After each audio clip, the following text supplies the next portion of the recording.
हर रोज एक नई कहानी देखने के लिए चैनल को सब्सक्राइब करें और बेल आइकन दबाना ना भूलें। सरला अपनी 3 बेटियों सविता, संगीता और पलक के साथ रहा करती। सरला के पति की मौत एक कार एक्सीडेंट में हो गई थी। सरला ने अपनी 3 बेटियों की परवरिश की। तीनों बहनें एक से बढ़कर एक थी। तीनों अपने काम को एक दूसरे पर टाल दिया करती। ऐसे ही एक दिन बाहर बहुत तेज बारिश हो रही थी और छत पर कुछ कपड़े थे। सरला उन तीनों के पास आती है और कहती है, अरे ओ महारानियों, छत पर जाकर कपड़े ले आओ, बारिश हो रही है। जा संगीता, छत से कपड़े ले आ, बारिश हो रही है, कपड़े गीले हो जाएंगे। मैं क्यों जाऊँ? जा पलक, छत पर से कपड़े ले आ। अगर कपड़े गीले हो गए तो कल कॉलेज कैसे जाएगी? मैं क्यों जाऊँ? आप दोनों को बोला है, हमेशा आप दोनों के काम मैं ही क्यों करूँ? और छत पर मेरे नहीं बल्कि आप दोनों के भी कपड़े हैं। ज्यादा जुबान चलने लग गई है ना। मैं तुझसे बड़ी हूँ और मेरी बात मानना ही पड़ेगा तुझे। दोनों में से कोई भी जाकर कपड़े लेकर आओ। मैं नहीं जाने वाली, जिसको जो करना है कर लो, नौकर नहीं हूँ मैं किसी की। अच्छा, अगर मैं छोटी हुई तो आप दोनों मुझ पर सारे काम डाल दोगे? कभी नहीं। ऐसे ही तीनों बहनें हमेशा की तरह बहस करने में लग जाती हैं। उन तीनों को देखकर सरला को बहुत गुस्सा आता है और वो कहती है, पता नहीं किस मनहूस घड़ी में तुम तीनों पैदा हो गई, जो हमेशा एक दूसरे पर काम टालती रहती हो। कल को अगर तीनों की शादी एक ही घर में हो गई ना, तो ना जाने अपनी सास को कैसे जीने दोगी। मत जाओ, मैं खुद ही चली जाऊंगी। सरला इतना बोलकर वहाँ से छत पर कपड़े लेने चली जाती है। ऐसे ही दिन गुजरते हैं और तीनों बहनें एक दूसरे की बराबरी करती रहती और सरला तीनों से परेशान रहती। ऐसे ही एक दिन सरला के घर पर सरला की दोस्त सुरेखा आती है और सुरेखा को देखकर सरला बहुत खुश होती है और बोलती है, अरे सुरेखा, तू यहाँ कैसे?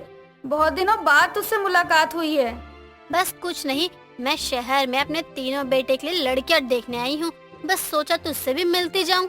अच्छा, मुझे भी अपनी तीनों बेटियों की शादी करवानी है। वो भी शादी करवाने लायक हो गई हैं। लो कर लो बात। तुझे अपने बेटियों की शादी करवानी है और मुझे अपने तीनों बेटे की। हम अपनी दोस्ती को रिश्तेदारी में बदल लेते हैं। क्यों, क्या कहती हो? हाँ, तू सही बोल रही है, लेकिन अपनी तीनों बेटियों को एक साथ शादी करवाने की हैसियत नहीं है मेरी। उनके लिए दहेज जोड़ नहीं पाऊंगी मैं। तुझसे दहेज कौन मांग रहा है? हमें तो बस हमारे घर को संभालने वाली बहुएं चाहिए, जो पूरे घर को स्वर्ग बना दे। सरला सुरेखा की बात सुनकर खुश हो जाती है और अपनी तीनों बेटियों की शादी सुरेखा के तीनों बेटों से करवाने का फैसला लेती है। और कुछ ही दिनों बाद तीनों की शादी बड़े धूमधाम से होती है। तीनों बहनें अपने ससुराल आ जाती हैं, लेकिन इस बार तीनों की जगह एक दूसरे से अलग होती है। पलक बड़ी बहू बन जाती है और स्वाति मंझली बहू और संगीता सबसे छोटी बहू होती है। तीनों का ससुराल में अच्छे से स्वागत होता है और तीनों को अपने अपने कमरे में आराम करने भेज दिया जाता है। फिर अगले दिन सुबह तीनों की पहली रसोई थी। तीनों हमेशा की तरह एक दूसरे पर निर्भर होती हैं।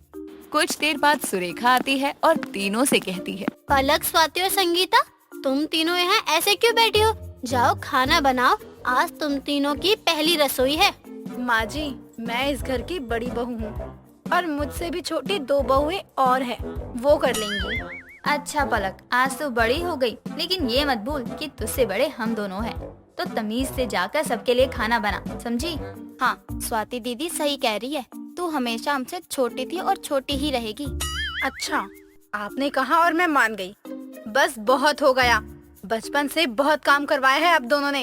अब मेरी बारी है, मैं आराम करूंगी और आप दोनों करोगी काम। पलक, संगीता और स्वाति तीनों फिर से काम करने के लिए लड़ने लगती हैं और इन तीनों को लड़ता देखकर सुरेखा तीनों को चुप करवाती है और कहती है, चुप हो जाओ तुम तीनों, ये घर मेरा है, तुम्हारा मायका नहीं। कुत्ते बिल्लियों की तरह लड़ रही हो। अरे शर्म करो, तुम तीनों अपनी ही पहली रसोई के लिए इतना लड़ाई कर रही हो। अगर तुम तीनों को काम नहीं करना है तो अपने अपने घर चली जाओ, वरना जाकर खाना बनाओ और दोबारा झगड़ते हुए दिख मत जाना। सुरेखा इतना बोलकर वहाँ से चली जाती है और वो तीनों भी अपने अपने काम में लग जाती हैं और अपनी पहली रसोई की रस्म पूरी करती है। ऐसे ही वक्त गुजरता है और तीनों बहनें अपने ससुराल के काम के चक्कर में लड़ाइयाँ करती और सुरेखा हमेशा की तरह उन तीनों को काम बांट कर चली जाती थी। ऐसे ही एक दिन सुरेखा की पड़ोसन विमला सुरेखा के घर आती है और कहती है, सुरेखा बहन कहाँ हो? हाँ बोल, मैं यहाँ हूँ। बोल, कुछ काम है क्या तुझे? अरे नहीं नहीं, मैं तो बस तुझसे मिलने आई थी, तो सोच रही हूँ कि तेरी बहू की हाथ की चाय पी जाऊँ और उसको देख भी तो लूँ। अच्छा बैठ, मैं भी तेरे लिए चाय बनवाती हूँ। ये बता, चाय के साथ क्या खाएगी? अरे नहीं नहीं, बस चाय ही बनवा दे, बस उसके हाथ की चाय पिला दे तू। विमला के इतना बोलने पर सुरेखा अपनी तीनों बहुओं को बुलाती है और बोलती है, बहू, ये हमारी पड़ोसन विमला है। ये मेरी बहुत ही अच्छी दोस्त है। पलक, पलक बहू, जा इनके लिए चाय बना कर ले आ। मैं भी इस घर की बड़ी बहू हूँ और बड़ी बहू को घर के काम करना शोभा नहीं देता, इसलिए आप इन दोनों में से किसी एक को बोल दो। अच्छा ठीक है, जा संगीता बहू चाय बना दे और कुछ खाने को भी बना दियो।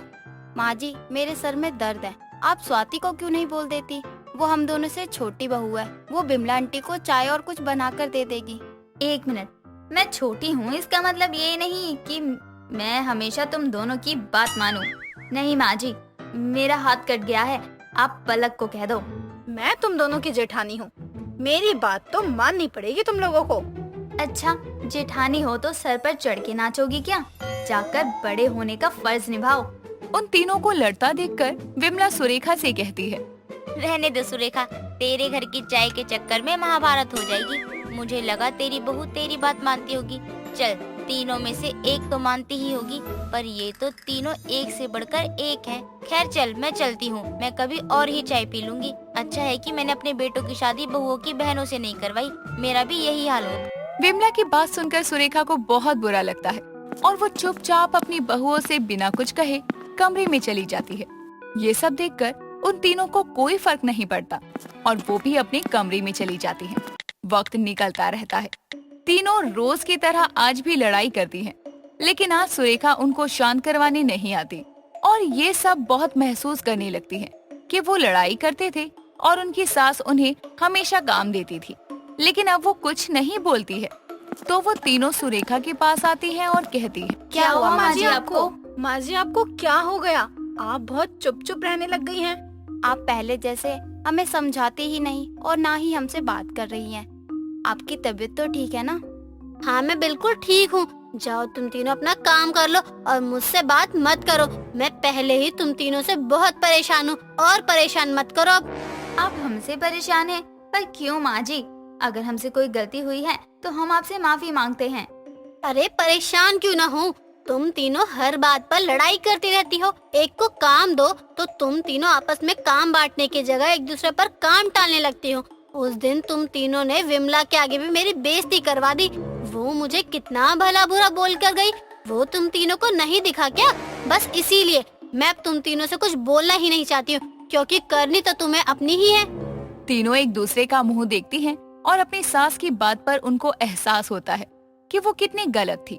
वो माफी मांगती हैं और पलक कहती है, माँ जी हमें माफ कर दीजिए, हमसे बहुत बड़ी गलती हो गई। हम भूल गए थे कि अब हम अपने ससुराल में हैं और यहाँ हमें अपनी सास की इज्जत करना है, ना कि उनकी इज्जत को उछालना है। हाँ माँ जी, हम तीनों अब मिलकर काम करेंगे, कभी भी एक दूसरे से लड़ाई नहीं करेंगे। और हाँ, अब हम दोबारा से अपने ससुराल को ससुराल बनाने की कोशिश करेंगे, ताकि कोई भी आकर आपकी बेइज्जती ना करे। तीनों की माफी मांगने पर सुरेखा तीनों को माफ कर देती है और इस तरह तीनों बहनों का एक ससुराल हो जाता है।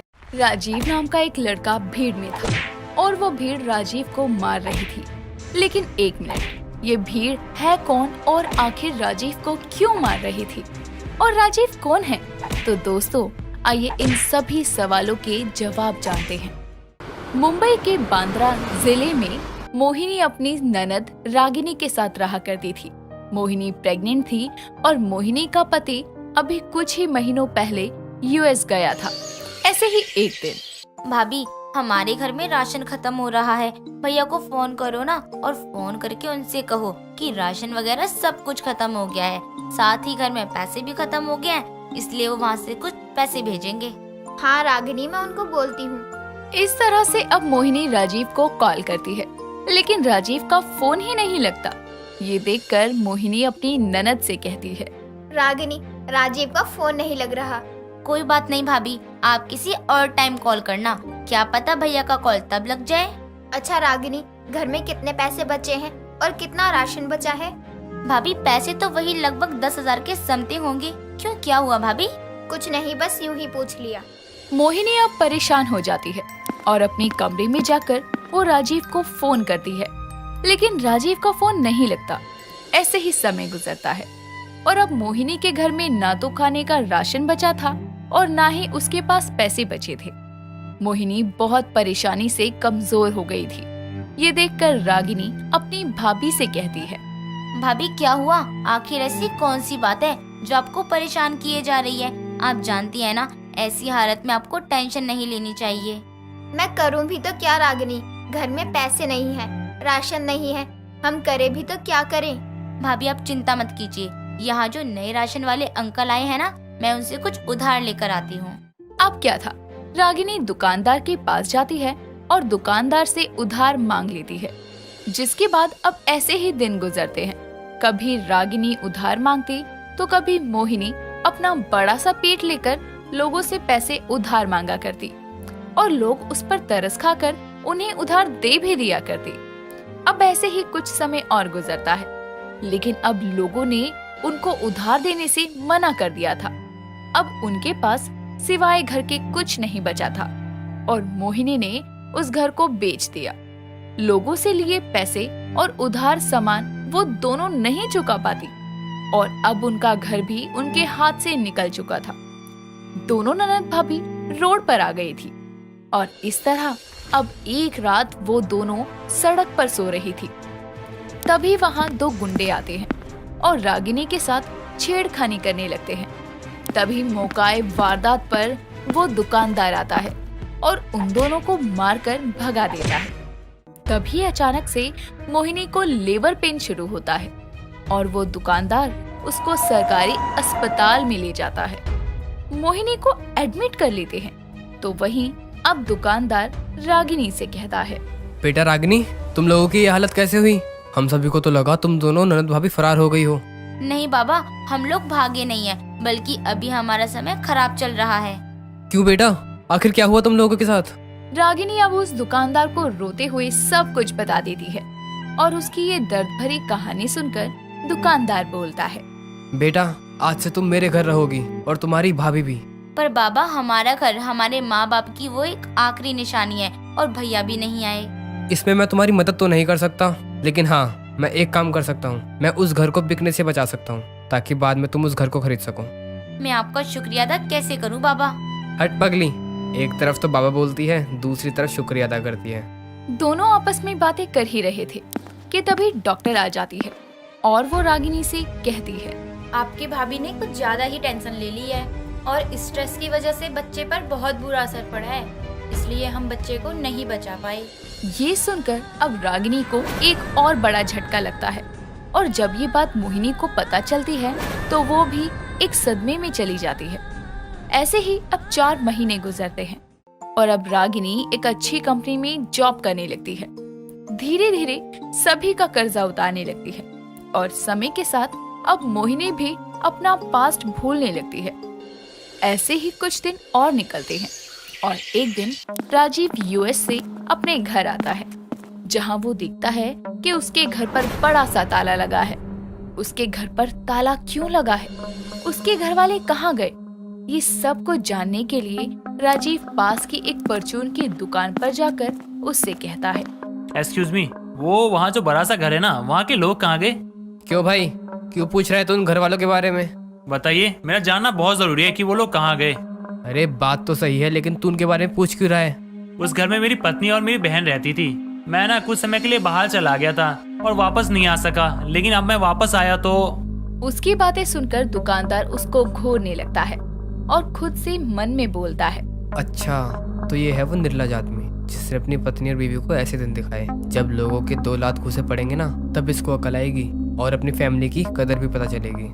अब क्या था, वो दुकानदार राजीव को सबक सिखाने के लिए सभी को आवाज लगाता है और सभी से बोलता है, भाइयों लो आ गया ये पापी इंसान, मारो इसको।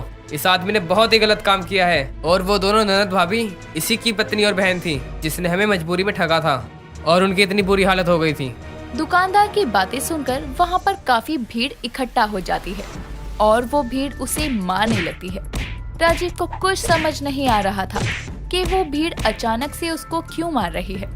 वो भीड़ उसे मार ही रही थी कि तभी वहाँ से रागिनी ऑफिस से अपने घर जा रही थी और उसी वक्त उसकी नजर उस भीड़ पर जाती है जहाँ वो अपने भाई को भीड़ द्वारा पिटते हुए देखती है। तो दौड़ते हुए अपने भाभी के पास जाती है और उससे कहती है, भाभी वो हाँ रागिनी, क्या हुआ? तुम इतना हाफ क्यों रही हो? भाभी वो भैया आए और सभी लोग उनको मिलकर मार रहे हैं। क्या? हाँ भाभी, मैं सच बोल रही हूँ, चाहे तो आप जाकर खुद देख लीजिए। अब क्या था, मोहिनी भागी भागी बाहर आती है जहाँ वो देखती है कि राजीव लोगों से पिट रहा है। ये देखकर मोहिनी उस भीड़ में जाती है और सभी को रोकते हुए कहती है, इनको कुछ मत कीजिए, प्लीज माफ कर दो इनको। पर बेटा तू जानती है ना इस नीच ने तेरे और रागिनी बिटिया के साथ क्या किया है। हाँ बाबा, मैं जानती हूँ, पर इनको इनकी सजा तब मिलेगी जब इनको सच पता चलेगा। सच? कैसा सच मोहिनी? यही कि जब आप हमें छोड़ के गए थे तो आपकी बहन, आपकी पत्नी और आपके होने वाले बच्चे ने ना जाने कहां कहां से कैसी कैसी ठोकरें खाई। बाद में मिले मुझे ये बाबा जिन्होंने मुझे और रागिनी को अपनी बेटी समझकर पाला। लेकिन अफसोस तो इस बात का है कि उस दर्द भरी ठोकरों में मैंने अपना बच्चा खो दिया। क्या? मेरा बच्चा अब इस दुनिया में नहीं है? हाँ राजीव जी, आपका बच्चा अब नहीं रहा और अब आपका हक हम दोनों ननद भाभी में से किसी के ऊपर भी नहीं है। बच्चे की सुनकर और अपनी बहन और पत्नी की आप बीती सुनकर राजीव को अपने किए का पछतावा होता है और वो खुद को कोसते हुए बेहद रोने लगता है। मोहिनी, मुझे माफ कर दो, मैं भटक गया था, प्लीज अपने पति को माफ कर दो और मैं तुम्हें छोड़ के कभी नहीं जाऊंगा। जो एक बार जा सकता है, मैं उस इंसान के ऊपर कैसे विश्वास कर लूं राजीव जी? तुम्हें भरोसा करना होगा मोहिनी, मैं तुम्हारे आगे अपनी पत्नी की भीख मांग रहा हूँ, मुझे मेरी पत्नी वापस कर दो। राजीव अपनी पत्नी के आगे गिड़गिड़ा रहा था, तभी वहाँ पर रागिनी आती है और रागिनी को देख राजीव रागिनी को पकड़कर फूट फूट कर रोने लगता है और उसे रोते हुए बोलता है, रागिनी, अपनी भाभी को बोलना कि मुझे माफ कर दे, मैं अपने किए पे बहुत शर्मिंदा हूँ। भैया, मैं आप दोनों के बीच कुछ नहीं बोल सकती, लेकिन हाँ, मुझे भाभी का तो पता नहीं, लेकिन मैं आपको कभी माफ नहीं करूँगी, ये याद रखना। मोहिनी राजीव को यूं इस तरह गिड़गिड़ाते हुए नहीं देख सकती थी, इसीलिए वो उसे माफ कर देती है। साथ ही राजीव अपने घर को भी छुड़वा लेता है और अपने परिवार के साथ रहने लगता है। मोहिनी ने अपने पति को माफ तो कर दिया था, लेकिन अब चीजें पहले की तरह नहीं थी। राजीव ने अपने हाथों से अपना सब कुछ बर्बाद कर लिया। कहते हैं बदलता मौसम बीमारियां और अलग अलग तरह की एलर्जी लेकर आता है, लेकिन क्या हो जब मौसम के बदलने से किसी को एलर्जी हो जाए। सर्दियों की शुरुआत हो चुकी है और हिमांशी को सर्दियों से ही एलर्जी थी। सुबह रजाई से निकलते ही वो गर्म स्वेटर पहनकर सर में टोपा लगाए हॉल में जाती है और अपनी बहती नाक को स्वेटर की बाजू से ही पहुंचती हुई वहां आती है तो उसकी मालका कहती है, आए हाय पागल लड़की, तेरा रुमाल कहाँ है जो स्वेटर से नाक पहुंचकर गंदा कर रही है? पता नहीं, मिल नहीं रहा मुझे। सर्दियाँ चालू होती नहीं कि तेरी नाक बहना शुरू हो जाती है। अब पूरी सर्दियाँ तेरी नाक की धारा रुकने से रही। हाँ, अब सर्दियों से एलर्जी है तो क्या कर सकती हूँ मैं? आप गर्म पानी दो ना। अरे मैं क्या हाथ में पानी लेकर घूम रही हूँ? थोड़ी देर बैठ, मैं पानी गर्म करने के लिए रखती हूँ। इतना कहकर अलका रसोई में चली जाती है और हिमांशी सोफे पर सिकुड़कर बैठ जाती है। हिमांशी को सर्दियों से एलर्जी थी क्योंकि ठंड आते ही उसकी नाक बहने लगती और थोड़ी भी ठंड लग जाने पर हाथ पैर सफेद पड़ जाते और छींके भी आने लगती। इसीलिए उसकी माँ सर्दियों में उसका खास ख्याल रखा करती। उसे पीने नहाने के लिए गर्म पानी ही दिया करती है। साथ ही सर्दियों के समय में हिमांशी ज्यादातर बाहर भी नहीं जाया करती। एक रोज हिमांशी बगीचे में बैठी धूप में फोन चला रही होती है, तभी उसके बगल में रहने वाली सुनीता पाइप से पौधों को पानी दे रही होती है तो थोड़ा पानी हिमांशी के ऊपर भी पड़ जाता है। पानी पड़ते ही वो कांपकर उड़ जाती है और चिल्लाते हुए कहती है, अरे आंटी जी, ठंड में क्यों बच्ची की जान लेने पे तुली है? क्यों भिगो रही है मुझे? मैं तो पौधों को पानी पिला रही हूँ, अभी ठंड में क्या उन्हें प्यासा रहने दूँ? और 2-4 पानी की बूंदें पड़ भी गई तो क्या हो गया? धूप में बैठी हैं, सूख जाएगी। आंटी, आपको पता है ना मुझे ठंड बर्दाश्त नहीं, ऊपर से सर्दियों से एलर्जी भी है, फिर भी भिगो दिया मुझे आपने। ओहो अलका की छोरी, कितना बकबक करती है तू, ज्यादा बोलेगी तो और भिगा दूंगी। सुनीता के इतना बोलते ही हिमांशी फट से अंदर चली जाती है और जल्दी से चेंज कर लेती है। समय बीतता है। सर्दी से एलर्जी के चलते हिमांशी का कहीं भी आना जाना नहीं हो पाता था। एक रोज पूरे दिन धूप नहीं निकलती, तभी शाम के समय उसकी माँ गर्म तेल लेकर आती है और उसे पकड़ाते हुए कहती है, अब तुझे तो कोई काम है नहीं, तो चल बैठे बैठे गरम तेल से मेरे हाथों की मालिश ही कर दे। हाँ हाँ क्यों नहीं, बैठे बैठे अपनी माँ की सेवा कर ही देती हूँ। लाओ अपने हाथ दो। तभी वो तेल से अपनी माँ के हाथों की मालिश करने लगती है। जैसे ही वो अपने हाथ अलका के हाथों पर लगाती है तो अलका झट से अपने हाथ पीछे खींचते हुए कहती है, ओहो तेरे हाथ कितने खुरदरे हो रहे हैं, क्रीम नहीं लगाई क्या तूने? माँ लगाई तो है, लेकिन आपको पता है ना सर्दियों में मेरे हाथ पैर की स्किन कितनी सख्त होकर उतरने लगती है। देखो ना कैसे सफेद हो गए हैं हाथ। हे भगवान, ना जाने कितना नाजुक शरीर है तेरा। कभी कभी तो सोचती हूँ दिल्ली की सर्दी में तेरा एलर्जी से ये हाल है, तो जम्मू कश्मीर की सर्दी में तो तेरा हाल ही बुरा हो जाएगा। तभी तो मुझे सर्दियाँ बिल्कुल पसंद नहीं। लाओ ना मालिश करूँ। रहने दे, पहले तू अपने हाथ पैरों की मालिश कर ले। और हाँ, कल तेरे मामा और मामी आ रहे हैं घर, तो मेहमानों वाले कमरे की साफ सफाई करवाने में मेरी थोड़ी मदद करवा दे। हाँ झाड़ू मैं लगा दूंगी, बाकी पोंछा नहीं लगा सकती क्योंकि ठंडे पानी से पोंछा लगाना मेरे बस की नहीं। हाँ तो क्या पोंछा लगाने के लिए भी गर्म पानी करूँ? नहीं नहीं, तू बस झाड़ू ही लगा दे। हिमांशी अपनी बहती नाक पोंछते हुए कमरे में चली जाती है। अगले दिन उसके मामा मामी घर आते हैं। हिमांशी उन्हें नमस्ते करती है तो उसकी मामी प्यार जताते हुए अपने ठंडे हाथों से उसके गालों को छूते हुए कहती है, हाय जीजी, कितनी बड़ी हो गई हिमांशी बिटिया, और गोरी भी कितनी लग रही है ना जी? मामी के हाथ हैं या बर्फ का गोला, कितने ठंडे हैं। अरे मामी जी हाथ हटाओ ना प्लीज। हमारी बच्ची है तो सुंदर। और बताओ दीदी, सब ठीक चल रहा है ना? हाँ सब ठीक है, तुम लोग अंदर आओ ना। हाँ मामी, बाकी प्यार बाद में जता लेना, अंदर चलिए ना। उसके इतना कहते ही उसकी माँ दोनों हाथों से उसके गालों को खींचती है और फिर सभी हॉल की तरफ चले जाते हैं। अपनी मामी के ठंडे हाथ लगने के कारण हिमांशी के गाल पूरी तरह से लाल हो जाते हैं, साथ ही उसकी नाक भी और ज्यादा बहने लगती है। रात को खाने के बाद वो अपने कमरे में हीटर चलाकर रजाई में बैठ जाती है। तभी उसकी माँ उसके लिए गर्म दूध लेकर आती है। ये ले गरम गरम दूध पी। अच्छा मैं क्या कह रही थी? हाँ कहो, क्या कह रही थी? वो आज के लिए तेरे कमरे का हीटर मामा मामी के कमरे में रखने दे। मेहमान है और ठंड ज्यादा हो रही है, तो उनका ख्याल तो रखना ही चाहिए ना। माँ बिना हीटर के मुझे नींद कैसे आएगी? अरे एक दिन की तो बात है, एडजस्ट कर ले। तू कंबल और रजाई दोनों लेकर सो जाइए, और क्या। ठीक है ले जाओ हीटर, आज रात काट लूंगी मैं बिना हीटर के। और हाँ कंबल दे जाना वरना मैं ठिठुरती रहूंगी। हाँ हाँ अभी ले आती हूँ। तभी अलका हिमांशी के कमरे से हीटर ले जाती है। हिमांशी ने कह तो दिया था कि वो एडजस्ट कर लेगी, लेकिन वो पूरी रात सर्दी के चलते सो नहीं पाती। सुबह उसकी मामी उसके कमरे में आती है तो उसे बेड पर सिकुड़कर बैठे हुए देखकर उसके पास जाती है तो हिमांशी जोरों से छींक देती है। आछी। हाय हाय भांजी, तू इतना छींक क्यों रही है? आछी। कुछ नहीं मामी जी, वो सर्दी से एलर्जी की वजह से। आछी। उसकी बहती नाक और छींकते देखकर उसकी मामी उसे बाहर ले जाती है और पीने के लिए गर्म पानी देती है। तभी उसकी मामी अलका से बात करते हुए कहती है, जीजी, भांजी को अभी भी सर्दी से एलर्जी है क्या? हाँ भाभी, सर्दियाँ शुरू होते ही इसका बड़ा ध्यान रखना पड़ता है मुझे, लेकिन उम्र के साथ अब तो फिर भी ठीक है, वरना तो हमेशा हीटर चालू करके अपने कमरे में ही पड़ी रहती थी। अरे जीजी, इस एलर्जी का कुछ उपाय तो करना ही पड़ेगा ना। अब मौसम को आने से रोक तो सकते नहीं है, इसे ही अपने शरीर को मजबूत करना होगा ताकि थोड़ी ज्यादा ठंड पड़ने पर इसकी हालत खराब ना हो जाए। हाँ तो उसके लिए क्या करूँ भाभी? सर्दी से एलर्जी की कोई दवाई भी तो नहीं आती। अरे जीजी, हर एलर्जी का इलाज दवाई नहीं होता है। भांजी की एलर्जी तो मैं घरेलू तरीके से ही ठीक करूंगी। वो कैसे भाभी? वो तो देख के जाओ बस। अगले ही दिन से हिमांशी की मामी उसे जल्दी उठाकर योगा करवाती है। साथ ही उसकी सर्दियों में नाक बहने और छींकने की दिक्कत को दूर करने के लिए उसे सुबह अदरक और तुलसी का काढ़ा बनाकर देती है, जिसे पीते ही उगलते हुए हिमांशी अपने मामा से कहती है, मामा मामी ये क्या जहर बना कर लाई है? आपको भी यही काढ़ा पीना पड़ता है क्या?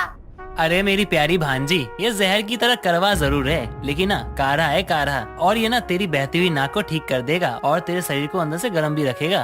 हाँ भांजी, तेरी सर्दी से एलर्जी का रामबाण इलाज है ये, जिसे तुझे सुबह शाम पीना है। क्या सच में?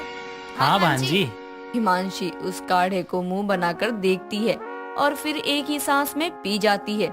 इस तरह हिमांशी रोज सुबह योगा करती, साथ ही अदरक तुलसी का काढ़ा सुबह शाम पीती, जिसके कारण अब ज्यादा ठंड होने पर भी उसे कपकपी नहीं होती थी। साथ ही उसकी नाक जो हमेशा बहती थी वो अब बहुत कम बहा करती। साथ ही अब उस बिना हीटर के भी नींद आ जाया करती थी। कुछ समय में जब हिमांशी के मामा मामी अपने घर लौट जाते हैं तो भी हिमांशी योगा करना और काढ़ा पीना चालू रखती है ताकि वो अपनी सर्दी से एलर्जी को पूरी तरह ठीक कर सके। तो दोस्तों, बदलते मौसम में आप भी अपना खूब ख्याल रखें। साथ ही हमारी ये कहानी आपको कैसी लगी हमें कमेंट करके बताना ना भूलें। दोस्तों, अगर आपको ये कहानी पसंद आई तो इसे लाइक करें, शेयर करें और कमेंट करके बताएं कि कहानी में आपको सबसे अच्छा क्या लगा।